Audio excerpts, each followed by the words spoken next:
O Sem Fronteiras conversou em Nova York com o professor da New York University e especialista na questão árabe-israelense, Alon Ben Meir.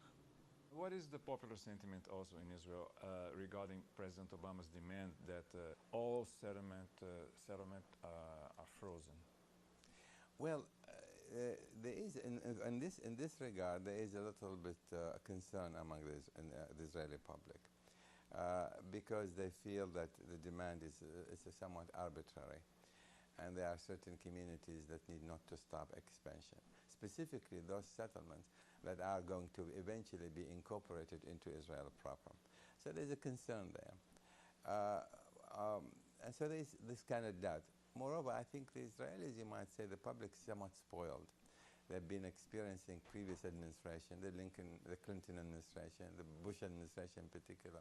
They've talked about ending the expansion of the settlement, but they really never come up with a real demand trying to enforce their policy. And so the difference is stark here in the sense that President Obama, unlike President Bush or Clinton, want to enforce this policy because they feel this is the only way they can persuade the Arab states, specifically the Saudis and other countries that have not yet are not dealing with Israel, to recognize Israel, to work with Israel. And so that is what they are asking. They want to see a freeze in order for them to change their attitude toward Israel. You have proposed a moratorium, a temporary suspension of settlement expansion instead of a freeze. What is that? A moratorium basically suggests to stop temporarily the expansion, move quickly toward establishing the borders, not to concern themselves as yet with the final fate of Jerusalem, but to establish the long border between Israel and the Palestinian territories. In so doing, this could take, because incidentally this has been discussed so many times in the past, they should be able to agree on final borders probably within 4 to 6 months. During this period, there will be this moratorium on the expansions, and it also will create the momentum for both parties to move quickly on agreeing on the borders.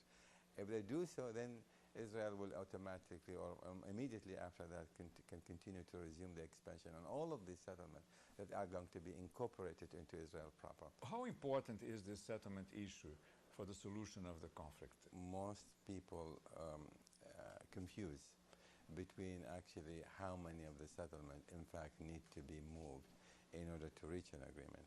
So what it is, if you look carefully at the various settlements, you come to realize that the inhabitants of nearly 200,000 Israelis in this settlement can stay exactly where they are, because this settlement will eventually become part and parcel of Israel property.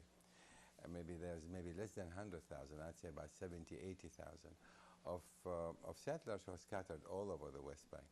And these settlements will have to be removed. So the problem is not removing 300,000, we're talking about a much smaller number, and that will make things quite a bit easier. How difficult it will be to move those who are religious, that have ideological reasons, and that they want to leave that area. So is it possible for the Israeli state to really move them?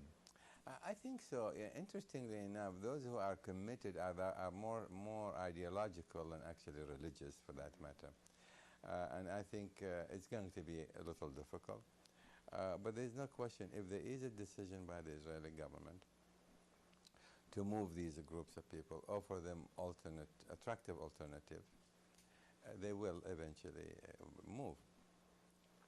But we should not also exclude the possibility that some of them may want to stay there even under Palestinian jurisdiction. That is, remember, there are more than 1,300,000 Palestinians living in Israel as Israeli citizens. Why not have 30, 40,000, let us say, Jews living in the Palestinian territory as Israeli citizens and could be permanent members, resident of a Palestinian state. And the Palestinians would accept that solution? They end up getting eventually about 97, 98% of the land.